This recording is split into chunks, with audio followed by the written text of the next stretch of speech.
And it's cheese. Yes, cheese. In chicken and broccoli stir fry. Now, if you're confused, this all started with a simple question I had. Where is the cheese in Chinese food? Well, the literal answer is the western and northern boundaries of China.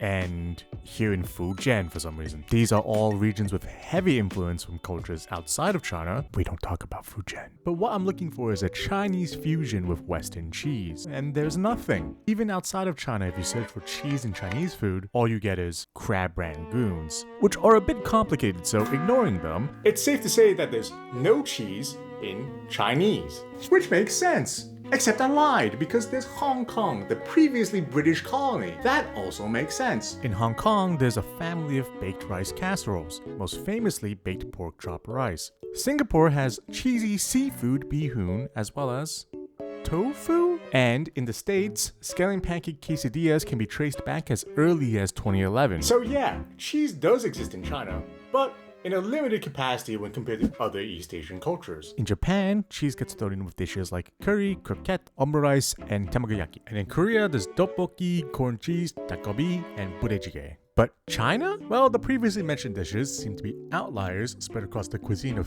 3 separate countries with Chinese cooking influence. And that brings us to now, because I thought, wouldn't it be interesting if we threw it into a stir fry?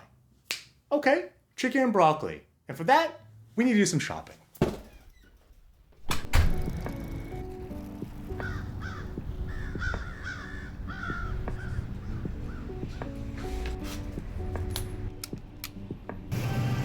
Make a marinade of scallion, ginger, water, and soy sauce. After resting, add cornstarch and oil and give it a mix. To a pan, heat up some oil and add in your chicken. After developing some color, flip. Set aside your chicken and add in your broccoli. Deglaze with some chicken stock, scraping up the fond, and then cover to steam. After reaching desired doneness, add in black pepper, 1 whale of light soy sauce, 1 whale of dark soy sauce, and oyster sauce. Now, toss the chicken and broccoli to combine with the sauce.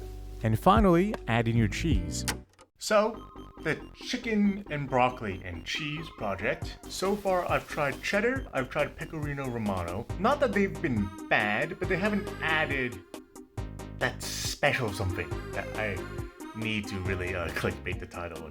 The cheddar melted, but it blended into this weird, unappetizing gravy with soy sauce. And the sharpness didn't quite work. Pecorino romano. The idea was to have a salty umami complement to the soy sauce, so I shaved it on top. But still, it didn't make it pop. To make it pop, I need to try more cheese. Whole Foods should have a lot to choose from, so I'm gonna go bike.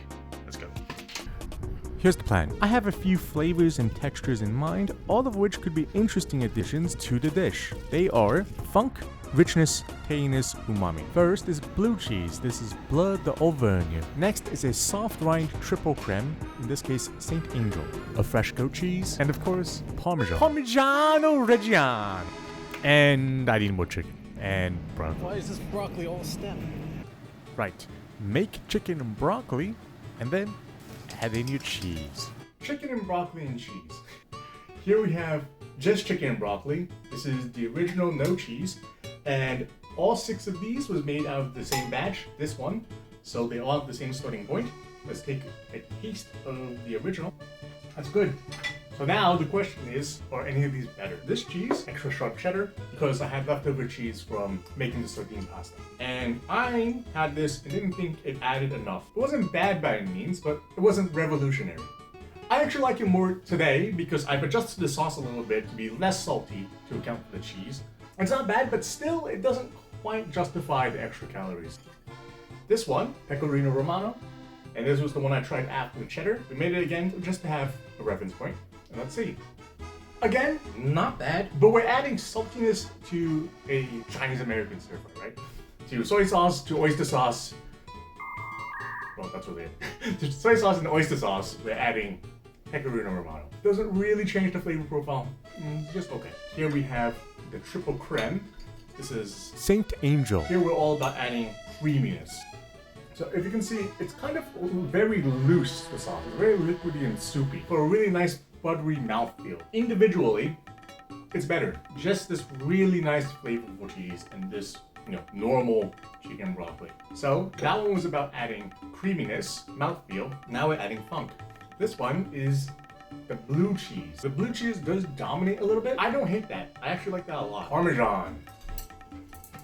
Hang on, we added a lot of extra Parmesan. Well, maybe because I just had blue cheese. The flavors are a little bit more muted than what I'm expecting from what I had when I first tried it. I do like that. The goat cheese.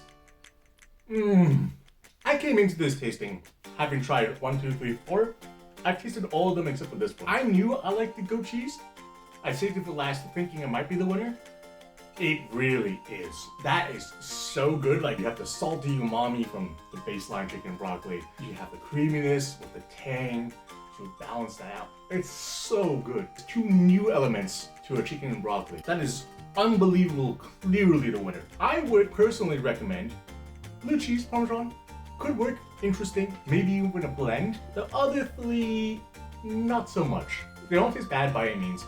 If you want to experiment, very good. I was looking for a cheese to be like the secret ingredient to take your chicken and broccoli to the next level. It's goat cheese. Wow, lots of cheese. I'm gonna have to make quattro formaggio or something after this because I'm gonna have so much cheese.